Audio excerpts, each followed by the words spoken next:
Welcome back to Petty Astrology. I'm your host, Casey Felton-Lui. With all this eclipse talk, I think one important shift happening during this season has gotten lost in the mix.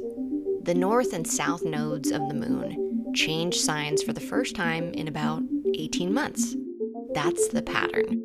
But this last time happened back in January 2025, which feels like a lifetime ago, when we started an entirely new nodal cycle amidst a bunch of other big shifts. Now we're on to the second of 12 chapters in this nodal cycle, and given that this one is happening in Aquarius and Leo, I'm expecting a lot of drama, tons of surprises, and most importantly, a greater emphasis on our humanity and evolution as a collective. A lot can happen in 18 months, and I can guarantee that what's coming up next is going to change the world and change us, both personally and collectively. But whether that change is for better or worse, well, that's up to us. As always, we get to decide. But the nodes are signaling that more change is coming. And that's what today's episode is all about. Today on the podcast, the nodes in Aquarius and Leo.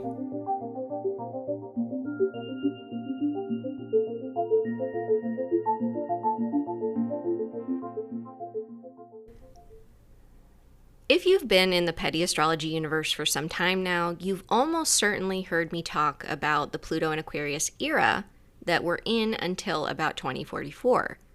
For the next 18-ish months, we also have the north node of the moon moving through the sign of Aquarius as well, which is going to amp up some of the very Aquarian energy that's been humming in the background of the last several years.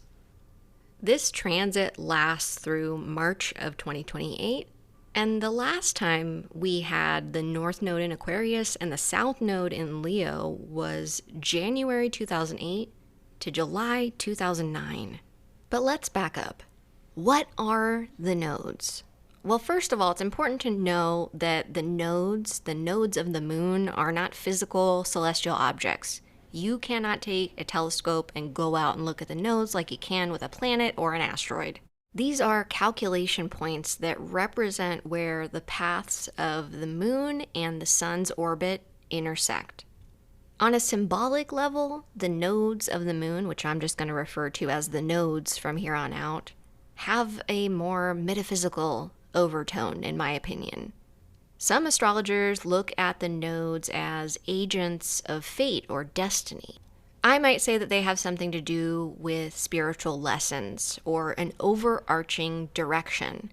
They can tell us about what's being confronted and also potentially what's being released or transmuted. The North Node leads us through new and at times uncomfortable experiences because they're unfamiliar, but it tells us about the direction we're heading in, what we're taking in, and about the possibilities for the future.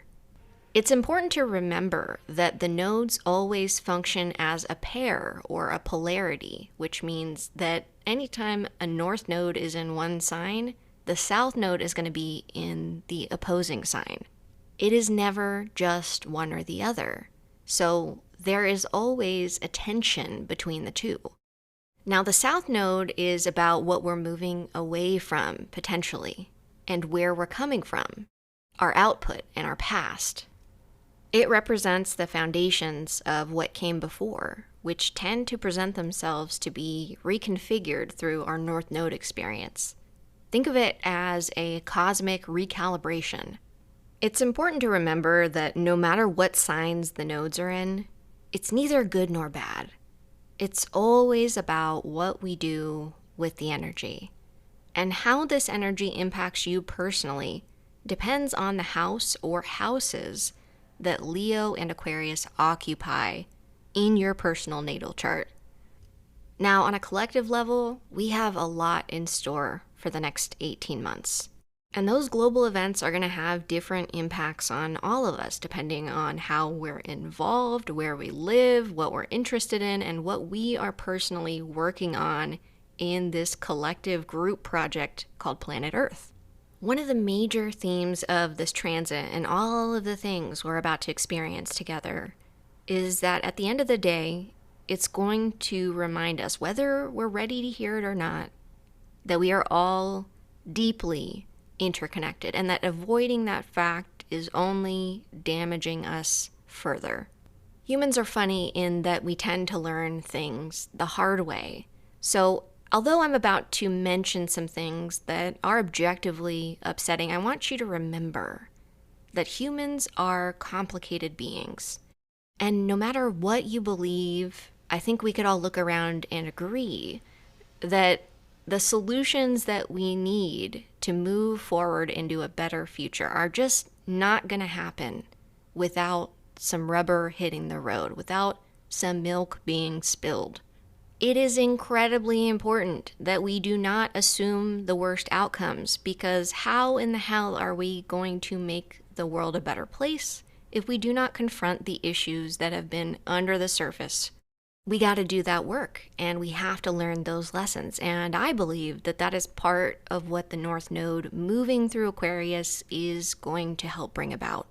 It's also important to know that this North Node in Aquarius, South Node in Leo transit is not going to be like others.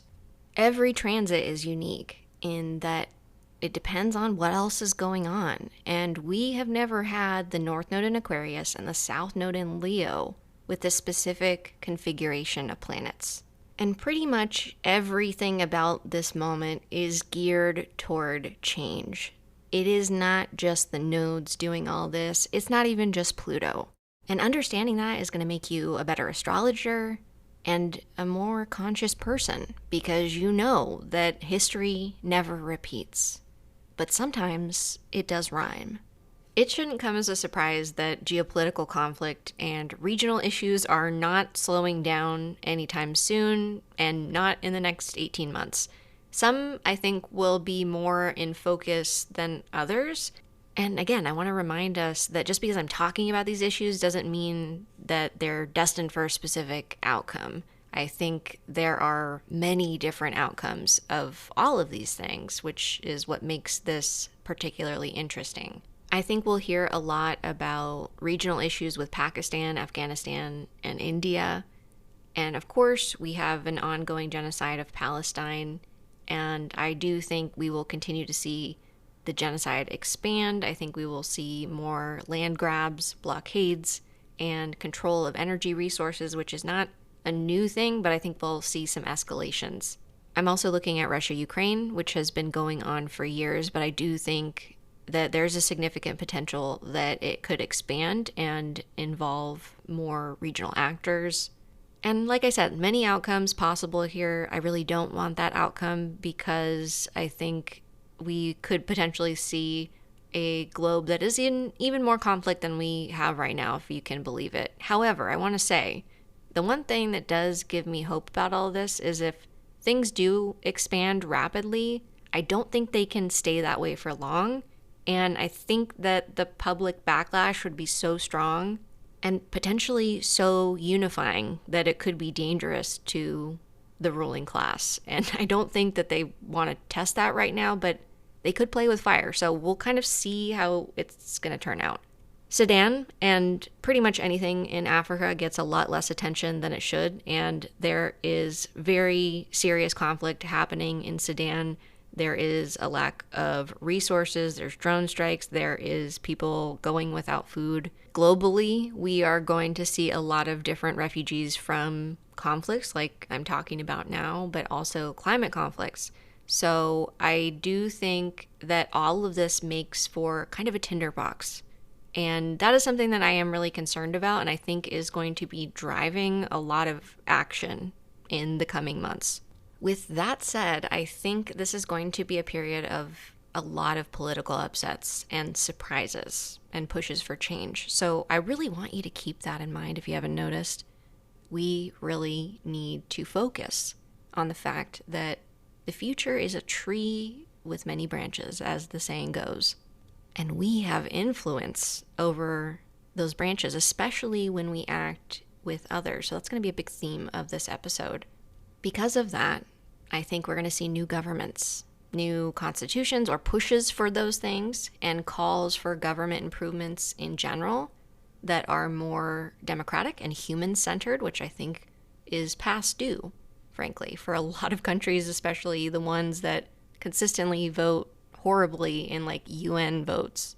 One of the silver linings, if you can call it that, of being on a planet that is on the edge because of capitalism, because of warfare, which is driven by capitalism, is that this is literally not sustainable. And more people are realizing that. And I don't know if you guys have noticed, but in the past couple of years, we've seen a dramatic escalation in climate crisis, in heat waves, in crop failures, in disease spreading and exploding rapidly, popping up. Like, I don't think people are really ready for what it means to be in climate crisis.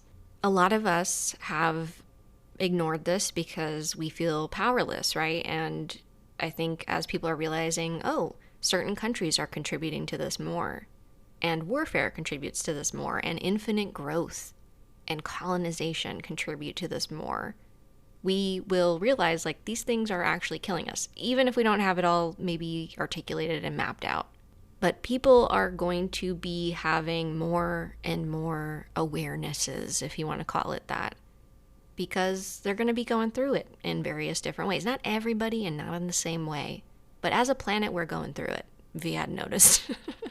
And it's interconnected, and, you know, the people that are causing most of the problems have names and addresses. People are connecting dots, okay? The power of the United States over the course of the North Node in Aquarius, South Node in Leo, I think is going to continue to diminish and rock the world. And I also think that the rest of the world is getting together by force because of all of the conflicts and chaos that the US causes, and being like, wow, this is not sustainable.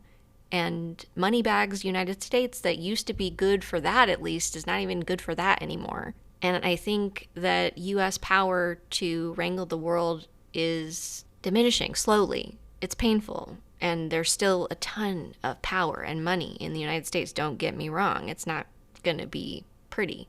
But the rest of the world is realizing what they've probably already known on some level, that the United States has too much power and it's literally killing the planet.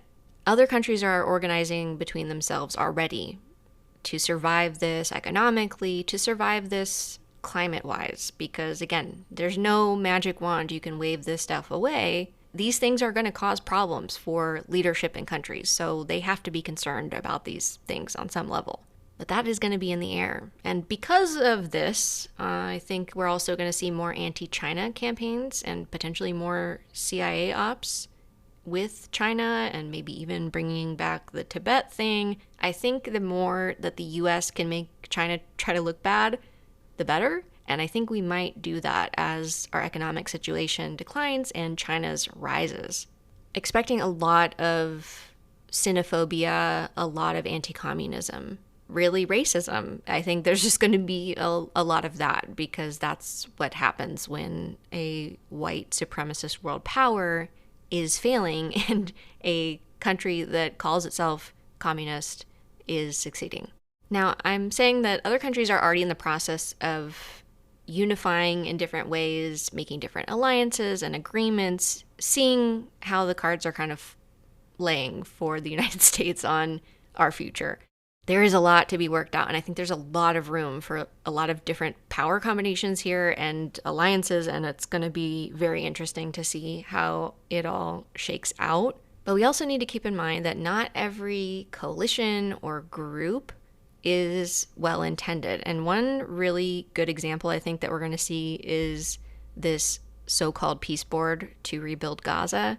That is a real estate grab. That is a colonial project that has very poorly customized dressing to make it look like it's not that, but it is that. So we need to keep our thinking caps on and still be nuanced human beings in the 18 months ahead, because there's going to be a lot of things that are painted up to look like community and cooperation. We're all in this together, and they're really not going to be.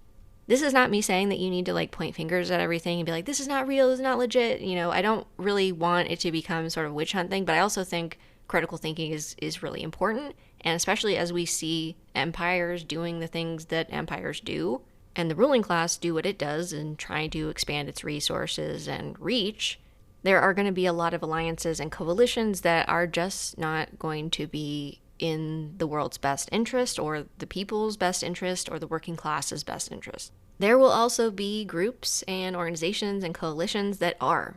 So that's the thing. We got to use our judgment.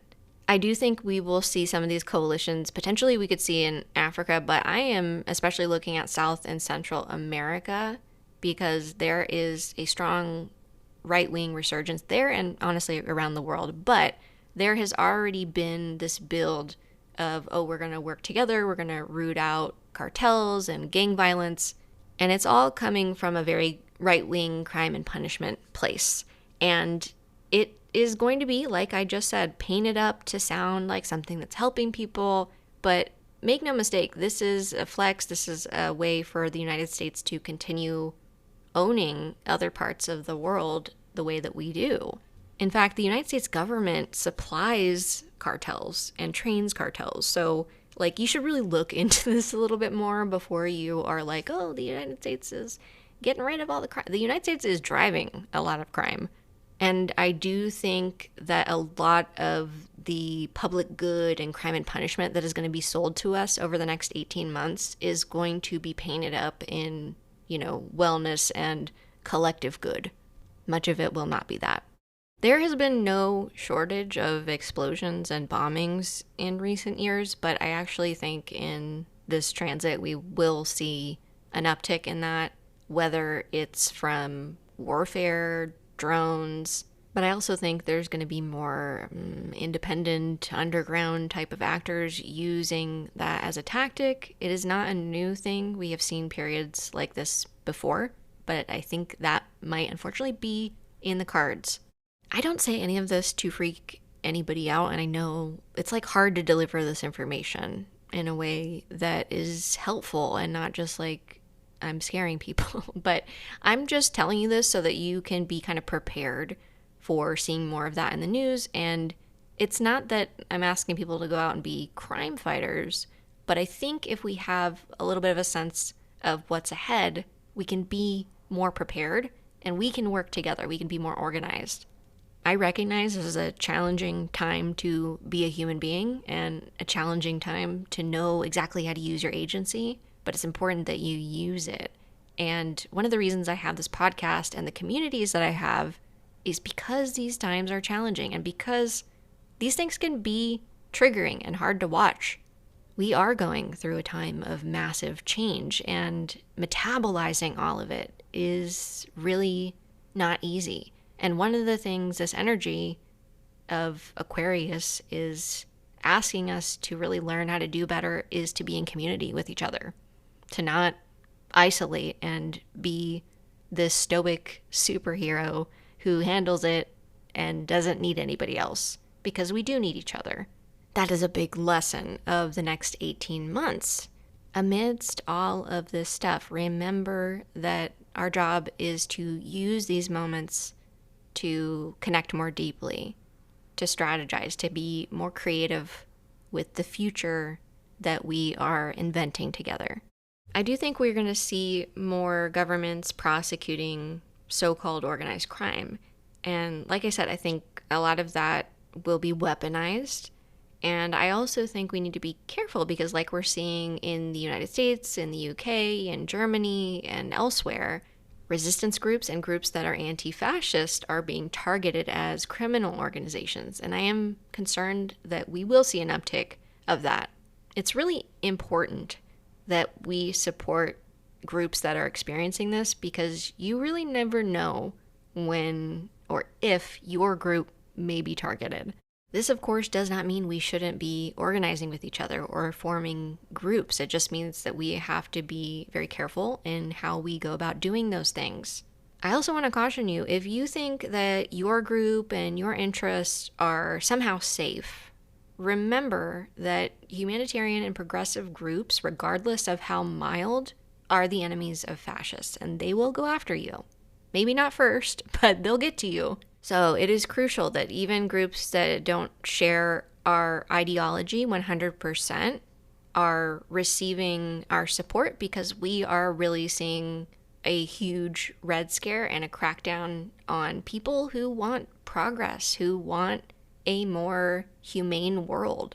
With that, I think we're going to continue to see attempts at surveillance, especially via the internet and communications and tech companies. I've been warning about this a lot in the past years, and people really need to pay attention because they are trying all over the world all the time, and they're wrapping it up in save the children, we gotta protect the kids from the fucking internet, and it is all just a ruse to spy on us. They want to control the information we have access to so they can better control populations. That's really it. So we have to resist that at every turn. It's not going to slow down anytime soon. So just pay attention, be active. I do think we will see internet disruptions of various kinds, and with that, like crackdowns, I think we can see more countries trying to restrict parts of the internet. You know, we've seen that in the past, but I think with unrest, we will see more. Like everything else, this will vary by place. Not everybody's going to lose access to the internet. Not everybody's going to lose access to the internet forever. It is going to vary. The focus on tech companies and what they are doing to the planet, data centers, surveillance, their overall immorality, that is going to continue to be a major focus. Techno-fascism is here, and so is regular fascism. With that, while the North Node is in Aquarius and the South Node is in Leo, I think we're going to see a focus on hierarchy and the idea of egalitarianism and equity in the world. One example that feels particularly relevant is the Luigi Mangione case, because there are plenty of people that are horrified that Luigi admitted to killing a CEO, but not that horrified that the CEO's company killed over 114,000 people per year through inadequate coverage and denials of insurance claims, just because they would rather rake in profits. People are watching in real time how certain lives mean more than others, and I think more people are having a problem with that. That is one reason I think we're going to see protesting and organizing culture grow throughout this transit. And not just marching, but actually like building out networks of connection, labor strikes, political parties, and organizations of all kinds are going to be a big part of the outcomes for the next 18 months. I also think we're going to see more calls for reparations, decolonization, and apologies from institutions, and I actually think we will see some of those happen. I'm anticipating the movement against the death penalty and torture to pick up because those things are unfortunately relevant. I think more people will be driven to participate in those movements and be more vocal. Speaking of vocal, Martin Luther King Jr. said that riots are the language of the unheard, and I agree. And I think we will see more riots, reformations, and rebellions in the coming months. And more calls for liberation from all sides, including the don't tread on me types.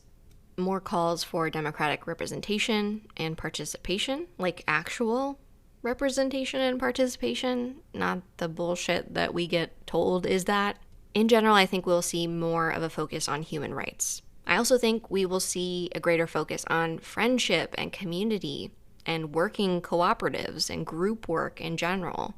This is a period of time where I think culturally caring about others is going to become more popular, cooler, which we kind of need because you know what? It is cool. Giving a fuck is cool. You heard it here first, folks. I think we will see more immigrants targeted, but I also think we will see a lot more solidarity and, of course, loud opposition because we are dealing with the old world. The old way of doing things is always right around the corner. And so just because you're seeing opposition doesn't mean that you're not winning. And in fact, opposition usually gets pretty loud when you are winning. We're going to see a lot of that. Environmental justice is going to get more radical and more urgent. So just be prepared for that and be on the side of people, even if you don't understand their tactics, that are actually doing something, because we cannot continue as we're going And in part, this will be because of atmospheric damage and pollution driving climate crisis. Another crisis I have talked a lot about is our public health crisis, because when you deregulate, when you take away resources from people all around the globe, that does not help public health, and it makes us all less safe. I think we're going to continue to see the Ebola virus spiraling out of control. I also think we're seeing more increases in bird flu, which I don't think is being monitored adequately, particularly in the United States, where public health has been pretty much obliterated. Bird flu, COVID, and other airborne pathogens are a major concern for me over the next 18 months.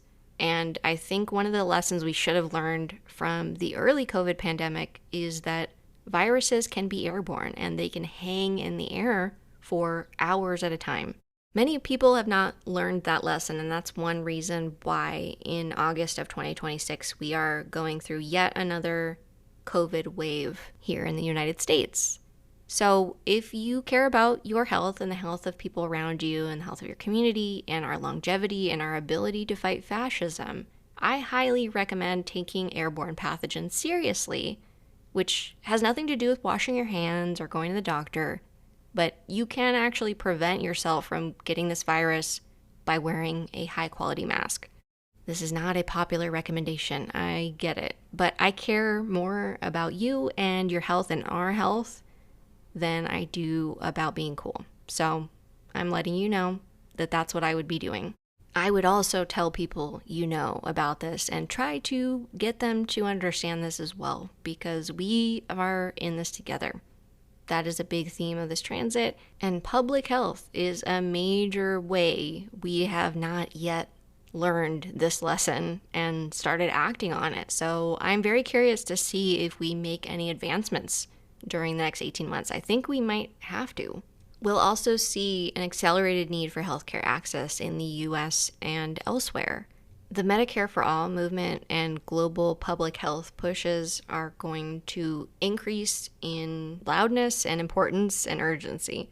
We'll also hear more about space travel and companies like SpaceX that want to provide private space travel, but I also think we'll hear more about publicly funded space exploration in general, because I think people need something to aspire to. They need hope. And I think space is, interestingly, one of those things that gives people hope. I think we'll also see changes in the aviation industry and technology. Unfortunately, I also think we're going to see some pretty spectacular aviation accidents. In terms of the weather, given that we are a planet in climate crisis, I think we can anticipate windstorms, hurricanes, tornadoes, typhoons being particularly dramatic in the next 18 months. I also think we can expect some more major earthquakes. If you live in regions where any of this stuff happens, I would be prepared. This is an era of preparation because basically all of us are vulnerable to natural disasters. It really never hurts to be prepared. I do think we will see some major oil spills and also climate consequences, but the silver lining with this is that it's going to lead to innovation and organization. We won't have a choice. We're dealing with extreme heat and drought and deforestation, and wealthy people using spaces and water that can be used to grow food for their golf courses and playgrounds isn't going to work for a lot of people. So I think we're going to see some pretty dramatic reactions to those things. With layoffs and economic instability, I think we will see, just in general, a rise in unemployment, which is going to cause some of the organization and civil unrest that I'm predicting. And it's not just going to be one thing. I also think we're going to see some food recalls because we've already seen a lot of those, crop shortages, and supply chain instability. When you have a climate that is going through such dramatic phases, it doesn't make growing food any easier, and that is going to be a problem. With recent geopolitical events, we've seen energy crises, and with climate crisis, that is also a big factor, so I think we're going to see a lot of innovation with energy. And if you haven't noticed a theme in this episode, it's that a lot of the problems we face actually inspire the solutions. While the North Node is in Aquarius and the South Node is in Leo, I think we're going to see certain problems widen and involve more people. So that will become a unifying force and spur organizing and spur revolts as well. Don't forget, we've already seen this building up, so none of this should really be too shocking. In terms of the stock market, I think we're going to see some historic lows as infinite growth turns out to be impossible. We are also likely to see an increase in national debt and personal debt as people try to survive.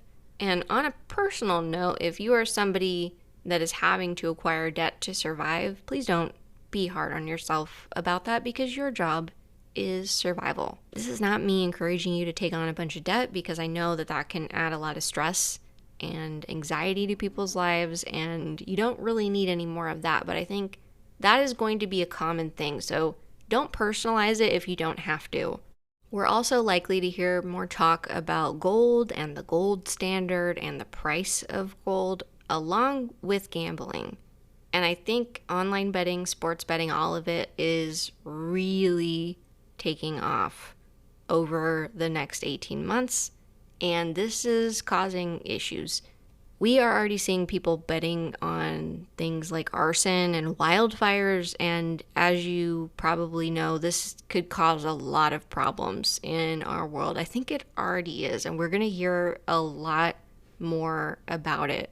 I want people to know that young men are particularly being targeted by these online gambling websites, and they're paying a ton of money to advertise to them and get kids even gambling. So this is something that you should be aware of in the culture, because more economic instability means more people are going to be taking major risks with the money that they do have, and this is going to cause a lot of social issues. I'm predicting that the next 18 months are also going to expose old affairs and sex scandals. I also think we are going to hear more about child sexual abuse specifically, which I think is a positive thing for those of us who are hoping for more movement on the Epstein case. I have said for years I don't think this is going away, and I really don't think it is going away. The conversation around sexual violence, child sexual abuse, the Epstein files, and other people who commit similar acts are probably going to increase during this period of time, and a lot of these conversations are overdue. We'll also hear more about sports and the dark side of sports, corruption, because sports are hugely profitable and there is a lot of old world ways of doing things. I think we're going to see more players, teams, and organizations challenging the status quo. But that's because there's a different way of doing things that would be better for players, for viewers, and I think more people are starting to realize that. This is a period of time where I think people are going to be especially predisposed to falling into cults or groupthink or mob mentality. But this is another area where not everything is a mob coming after you. I've seen this recently with Stephen Forrest, saying that people critiquing him for using a racial slur is the equivalent of mob mentality, and I think that is bullshit. We're going to see that too, but not everything is mob mentality. Sometimes it's just a lot of people don't like your bullshit. I think non-traditional groups and ideas are going to become more prominent during this period. I think we're going to see a lot more people exploring polyamory, queerness, gender nonconformity, transness, non-traditional family structures. But it's not going to be, everybody's a polyqueer person or whatever. It's in tension with this kind of old world heterosexual romantic way of doing things, which is also going to be popular during this time. That is part of why I think we're going to hear more about the declining birth rate and all this fear-mongering around people not having enough kids. They're going to make it about all kinds of things it's not. And the fact of the matter is a lot of people can't afford to have kids. And a lot of people don't necessarily want to have kids with a lot of the issues that we're facing. So don't buy into the rhetoric that is going to be sold around this whole thing. Regrettably, we're also going to hear more rhetoric around Donald Trump's ballroom. But as with all of this shit, there is a silver lining. I think the more this clown talks about his ballroom and interior decoration, while the average person is like, can I afford to put gas in my car to get to work, the more out of touch he looks. I think this is all part of his downfall. And speaking of Donald, I think this particular transit is doing him no favors. I think over the next 18 months, we are watching this man and his health and his popularity decline, which for a Leo, oh my God, you might as well just let him go. The media is going to have a field day with this because the truth is mainstream media has made a fortune off of this man. That is a part of the reason he became president. So with that, I think we're going to see more people relying on the internet and alternative media over the next 18 months. Less popularity for mainstream media outlets, more scrutiny of mainstream media outlets as their agendas and financiers become clear to the public. Astrology is going to be more in the mainstream conversation over this period of time, and I think we will see more of a focus on the divisions within the astrological world among people that are a part of this world, given the Stephen Forrest of it all. Fascism is rising in the world, and so communities, including the astrology community, are having to kind of take a side. Are they going to participate in fueling fascism, or are they going to oppose it outright? We will see progressive astrologers kind of taking the lead here, and potentially these old world astrologers really falling behind and becoming less relevant.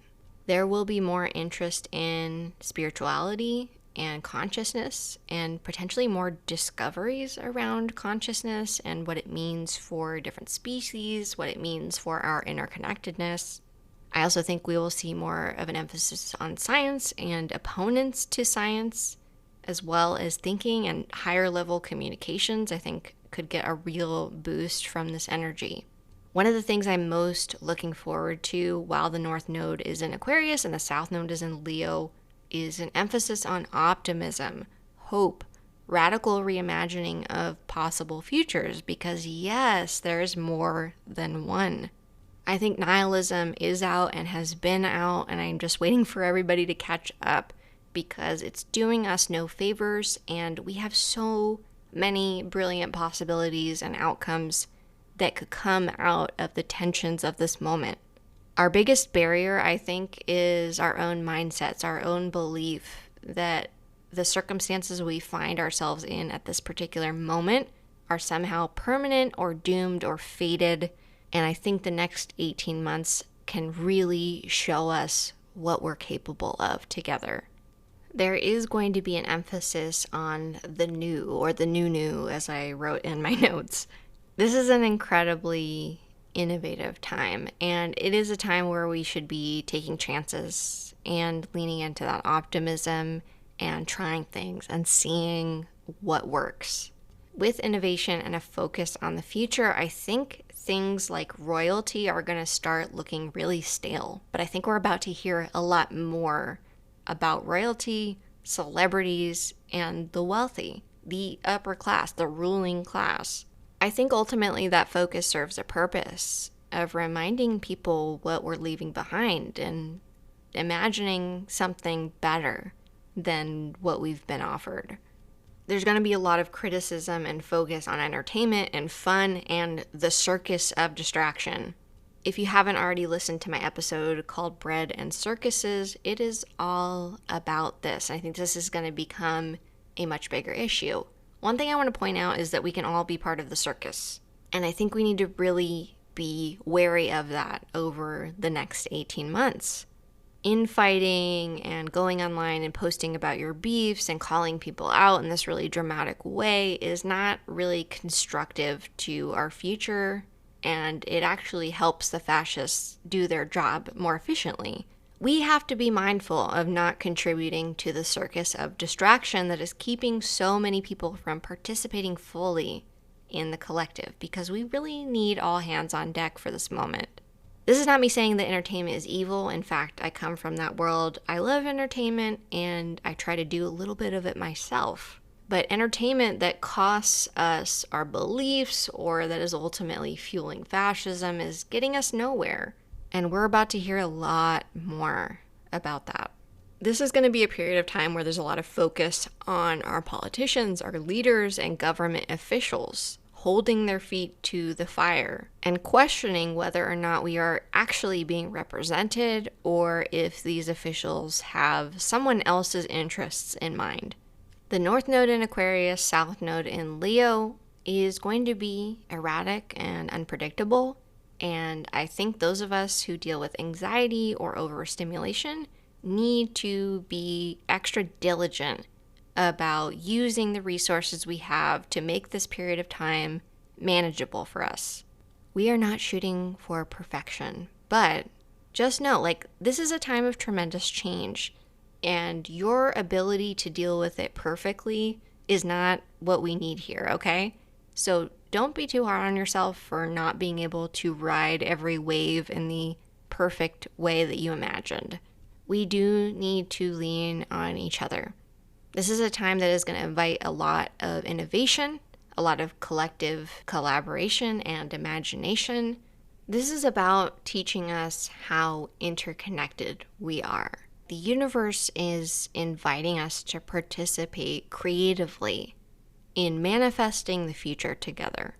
For the next 18 months, we get to decide what that looks like for us. I am really looking forward to spending the time that the North Node is moving through Aquarius with all of you. Don't forget, the live version of this show happens Thursdays at 5 p.m. Pacific on Twitch and YouTube, and you're invited. If you can't make it live, sponsors always get the replay along with bonus episodes of the podcast, access to my book, Finding Community Using Your Astrology, which is nice and brief and easy to understand and comes with a class that helps you apply the information in it to your real life. We've also got our Patreon community, which you can join for free for your weekly horoscope, our community and current events chats, and more. You can find all the links you need in the show notes. That's it for this week's episode. Tune in on Patreon for even more petty astrology.